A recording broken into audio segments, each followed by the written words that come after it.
দেশের অন্যতম আলোচিত ইসলামিক বক্তা মাওলানা মিজানুর রহমান আজহারী এর সম্পর্কে। আল্লাহ কি দূরে না কাছে? সবাই বলুন, দূরে না কাছে? আল্লাহ বললেন, আমার বান্দারা যখন জিজ্ঞেস করে আমার ব্যাপারে, আপনি বলুন আমি ফাইন্নী করিব, আমি কাছে। উজিবু দাওয়াতাদ দাঈ ইদা দাআন, কেউ যখন আমার কাছে দোয়া করে চায়, আমি তার ডাকে সাড়া দেই। তাহলে এই আয়াত থেকে বুঝলাম আল্লাহ তাআলা কাছে। এখানে তো আল্লাহ কেবল কাছে বলেছেন, আরেকটা আয়াতে আল্লাহ বলেন। শুরু করার আগে আপনি যদি প্রথমবারের মতো আমাদের এই চ্যানেলটিতে এসে থাকেন তাহলে অবশ্যই সাবস্ক্রাইব করে বেল আইকনটিতে প্রেস করে দিতে ভুলবেন না। সেই সাথে আপনার কোনো রিকোয়েস্টেড ভিডিও অথবা মতামত থেকে থাকলে সেটি কমেন্ট সেকশনে জানিয়ে দিতে পারেন।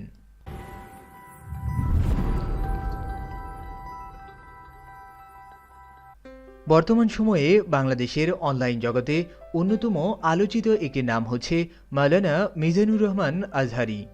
মিজানুর রহমান আজহারী অতি স্বল্প সময়ের মধ্যে তার জ্ঞানগর্ভ আলোচনা এবং প্রাঞ্জল ভাষায় উপস্থাপনার মাধ্যমে খুব সহজেই মানুষের মন জয় করে নিয়েছেন। তারপরও তাকে নিয়ে বেশ কিছুদিন আগে সমালোচনার ঝড় বয়ে যায় অনলাইন জগতে।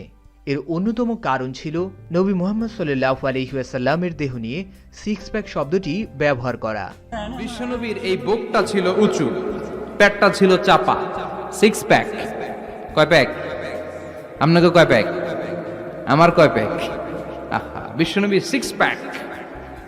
তবে শেষকালে একটু গায়ে গোশত বেড়ে গিয়েছিল, কিন্তু ইয়াং অবস্থায় সিক্স প্যাক। আর যে কারণে বেশ কিছু স্বল্পজ্ঞানী এবং ধর্ম ব্যবসায়ী টাইপের বক্তারা তার বিরুদ্ধে সমালোচনা শুরু করে দেয়। আল্লাহ রাসূল সাল্লাল্লাহু আলাইহি ওয়াসাল্লামকে সিক্স প্যাক বলেছে মিজানুর রহমান আজহারী, নাউজুবিল্লাহ। আহা, সিক্স প্যাক বুঝছেন? ব্যায়াম করে যে গোশত বানানো হয় এটাকে সিক্স প্যাক বলে। সর্বশেষ মাওলানা মিজানুর রহমান আজহারী নিজে লাইভে এসে এবং অন্যান্য দ্বীনী আলেম ব্যক্তিরা এই সমালোচনার যথোপযুক্ত জবাব দিতে সক্ষম হন, আর যার মাধ্যমে এই সমালোচনার অবসান হয়। অনেক কিছুই বলা হলো, এবার চলুন সংক্ষেপে মাওলানা মিজানুর রহমান আজহারী আসলে কে, কি তার শিক্ষাগত যোগ্যতা সে সম্পর্কে জেনে নেওয়ার চেষ্টা করি। মাওলানা মিজানুর রহমান আজহারী জন্মগ্রহণ করেছেন বাংলাদেশের কুমিল্লা জেলায়। তিনি মূলত পড়াশোনা করেছেন আলিয়া মাদ্রাসায়। 2004 সালে তিনি দাখিল পরীক্ষায় জিপিএ 5 অর্জন করেন। এরপর 2006 সালে আলিম পরীক্ষায়ও তিনি গোল্ডেন জিপিএ 5 অর্জন করার পাশাপাশি মাদ্রাসা শিক্ষা বোর্ডের শীর্ষস্থানে অবস্থান করেন। এরপর 2007 সালে ইসলামী ফাউন্ডেশন কর্তৃক আয়োজিত মিশর সরকারি বৃত্তি পরীক্ষায় তিনি হাজার হাজার ছাত্রদের মধ্যে প্রথম স্থান অধিকার করে মিশরের আল আজহার বিশ্ববিদ্যালয় থেকে আন্ডার গ্র্যাজুয়েট করার জন্য মিশরে গমন করেন। সেখান থেকে তিনি ডিপার্টমেন্ট অফ তাফসির ও কোরআনিক সায়েন্স হতে 2012 সালে কৃতিত্বের সাথে অনার্স পরীক্ষায় উত্তীর্ণ হন।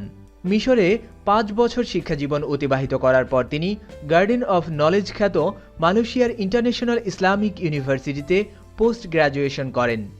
এরপর তিনি এমফিল এবং পিএইচডি ডিগ্রি করার সিদ্ধান্ত নেন।